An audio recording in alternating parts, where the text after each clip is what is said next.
This is the Galaxy Z Fold 4, a device I've been daily driving for a few months. And in that short of a time, it has completely changed the way I think about phones. And it does that with just one killer feature, being able to open it up and use it like a tablet. So without further ado, let's get into it. First things first, speaking on the device itself, it has this beautiful AMOLED display on there with another beautiful display sitting right inside. While you are able to be a little rougher with the front screen because it's, well, a more traditional glass, the one inside you do need to be a bit more cautious of because, well, it's more sensitive. And when it's unfolded, you actually have a speaker on this side and on this one, which is excellent for when you're watching media. But if I had to talk about my biggest selling point for this device, it's being able to produce, well, videos on the thing. You see, the way I had it set up before is I would be using, well, the device I'm actually recording on right now, and I would record the footage on there and then transfer it over to a tablet. That way I could edit with a more intuitive video editing interface. So basically, here's my routine. I'll open up the camera. I'll go ahead and record a little bit of footage right here, and then I'll open up the device. I will fire up LumaFusion. And then check this out, I have a full-blown video editing interface which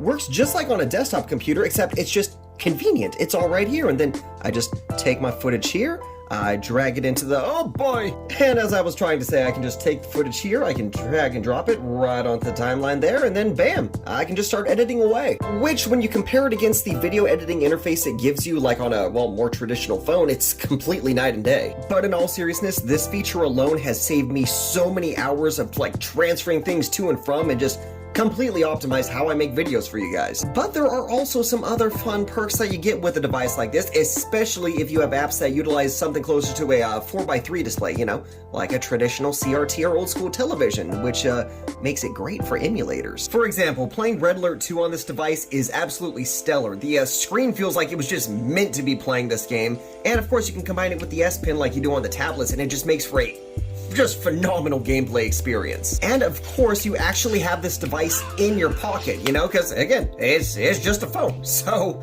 you just always have that kind of capability whenever you want it. And because the device has a Snapdragon 8 Gen 1 Plus, it actually has some killer performance in there. So anything else you want to emulate is going to work just absolutely great. And of course, when you're watching media, it actually gives you a much larger screen to work with. Sure, you do get some black bars here, but let's put it like this. This is when you're doing like 16:9 content. When you do 4:3 content and it just, you know, it just works. It just works great. And while it is difficult to find quality 4:3 content, I do have some quality memes for you folks to enjoy on my page that are 4:3. It can also be great for casual web browsing, especially when you have, let's say, a dashboard that you launch into, let's say for like a NAS or something, and you want to have the full-blown desktop interface without having to deal with a small device. Again, this one's in your pocket and you get the full screen real estate. And honestly, with those couple features alone, that sold me on this device, which is why I eventually picked one up and, well, fell in love with it. Now, that isn't to say it doesn't have a few shortfalls. Like on the Sony Xperia line of phones, it has a bit of a different aspect ratio, so some apps get cut off at the bottom, some of them get cut off at the top.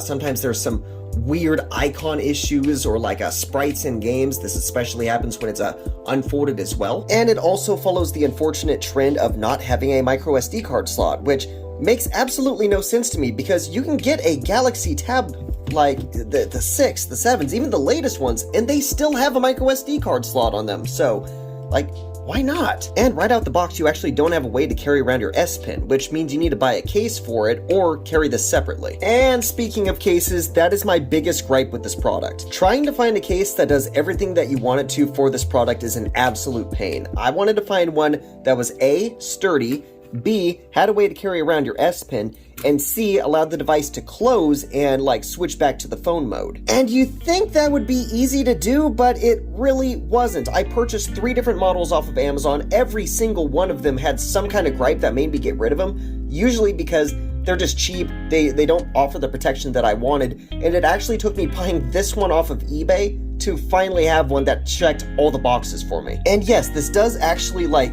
do everything I want to. Here's the only other issue.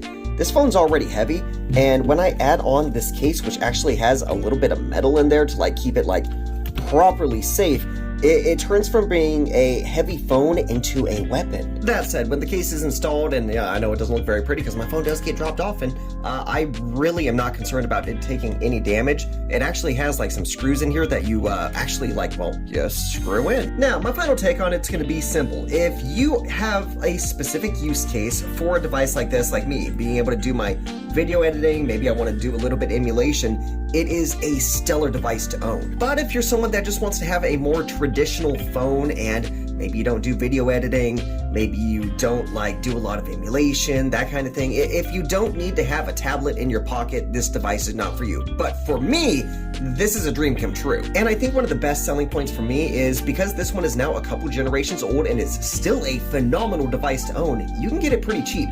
This one is the 1 terabyte model, which was the best one they had on offer, and it was originally, I believe, like $1,800. I got this for $650, and you can get one in lower condition than I have for like $480 now, which is crazy. Or if you want to do like a smaller like internal storage size, you can get it even cheaper than that. So if you just want to get a taste of what it's like to have a really stellar foldable device, start off with the Z Fold 4 just because, again, you can get it stupid cheap on eBay, and it'll give you a taste of what the newer ones have to offer without spending $2,000+. But yeah, that is my short and sweet take on the Galaxy Z Fold 4 and kind of folding devices in general. They can be very, very, very useful devices to have if you have the specific use cases for owning a device like this. But yeah, if you found value in this video, don't forget to like, comment, subscribe, share, check out the Patreon, the Ko-Fi, all that fun stuff, and I'll see you guys in the next one.